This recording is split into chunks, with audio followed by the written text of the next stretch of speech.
So dear students, आज की class में हम थोड़े इम्पोर्टेंट टॉपिक जो हमारे चैप्टर फर्स्ट के जो डेट्स होती है उनके बारे में डिस्कस करने वाले हैं।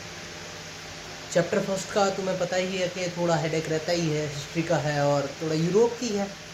और यूरोप की तो हमें प्रॉब्लम रहती है, हमें तो इंडिया की भी हिस्ट्री की प्रॉब्लम ही रहती है, लेकिन इतना कोई बड़ी बात नहीं है। कुछ डेट्स है जो थोड़ा मेमोराइज करेंगे तो हो जाएगा, इतना ईजी वे है। कुछ डेट्स हैं जो बोर्ड पर लिखी हुई हैं।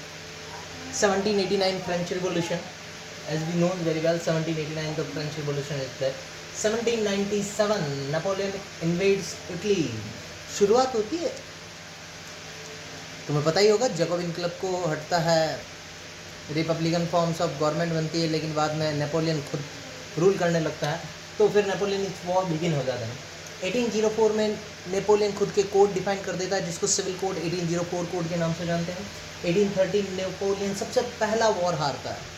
उससे पहले वो इटली, बेल्जियम, पोलैंड, जर्मनी, काफ़ी सारे पार्ट जो यूरोप के हैं कनकर्ड कर लेता है। लेकिन जो बैटल ऑफ लिप्जिंग है जो 1813 का है वो हारता है, और समय फ्रांस का सबसे बड़ा जो फर्टाइल लैंड राइनलैंड है वो हार जाता है। 1815 में नेपोलियन दूसरी बैटल हारता है, battle of Waterloo. Battle of Waterloo में treaty of Vienna troop place करती है, जिसमें 4 नेशंस आते हैं, बुक में लिखे हुए हैं, preps, Prussia, Russia, Austria, Britain. Russia आज के मॉडर्न डे में जर्मनी है, और इसी को पीस ट्रीटी के नाम से जानते हैं, जिसको ट्रीटी ऑफ वियना कौन करता है तो तुम्हें पता ही होगा, ऑस्ट्रिया का ड्यूक मेटरनिक जो है वो उसको तो प्लेस करता था। 1821 में इंडिपेंडेंस मूवमेंट होता है of Greek against Ottoman Empire. Ottoman Empire Turkey की बात होती है, तो फिर वहाँ पर 1821 में ही नेशनलिज्म शुरुआत होती है, बिगिन होती है अमॉन्ग द ग्रीक में भी नेशनलिज्म की शुरुआत होती है। 1821 की बात होती है।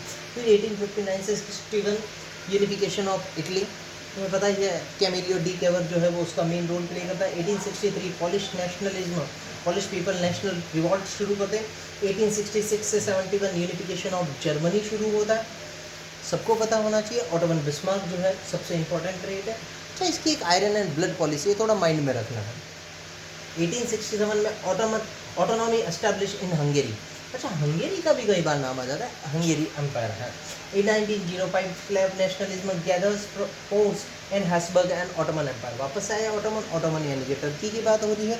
और हैसबर्ग जो है, तुम्हें पता होगा हैसबर्ग कोई नाम पहले ऑस्ट्रिया का पार्ट था, है ना, जो हैसबर्ग जो है वो मोनार्की रूल हुआ करता है।